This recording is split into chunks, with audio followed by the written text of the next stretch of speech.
মঞ্চত উপস্থিত থকা আমাৰ SKPL নেহেৰু এম ই স্কুলৰ প্ৰধান শিক্ষক মহোদয়,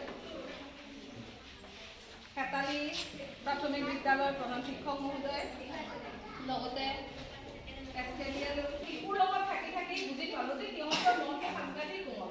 যোনটো ফালে আমি লৈ যাওঁ সেইফালে তেওঁলোকে ধাৱমান হয়। আমি যদি শুদ্ধ পথ দেখাই গৈছোঁ তেওঁলোকে ল'বলৈ যত্ন কৰে। আজিকালি কিবা এটা খঙেৰে কৈছোঁ সিহঁতো নাৰ্ভাছ হৈ যায়, কাৰণ সিহঁতে এনেকুৱা মৰম আকৰ্ষণ। আজিৰ দিনটো তাৎপৰ্যটো ছাৰে ক'বলৈ দিলে। তাৎপৰ্য ইতিমধ্যে উপৰোক্ত বক্তাসকলে কৈয়ে গৈছে যে শিশু দিৱস তাৰ স্মৃতিত আমি পালন কৰোঁ পণ্ডিত জৱাহৰলাল নেহেৰু, নহয়নে? তেওঁ অত্যন্ত শিশুসকলক মৰম কৰিছিলে, অত্যন্ত মানে ইমানেই ভাল পাইছিলে, তেওঁ প্ৰাণ আছিলে শিশুসকল।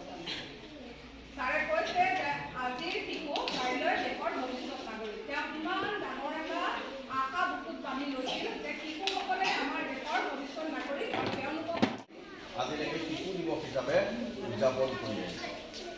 ঠিক তেনেকৈ আন এজন বিদগ্ধ পণ্ডিত সৰ্বপল্লী ৰাধাকৃষ্ণ, তেখেতৰ জন্মদিনটোতো কি কৰিছিল যে মোৰ জন্মদিন পাতিব নালাগে, মোৰ জন্মদিনত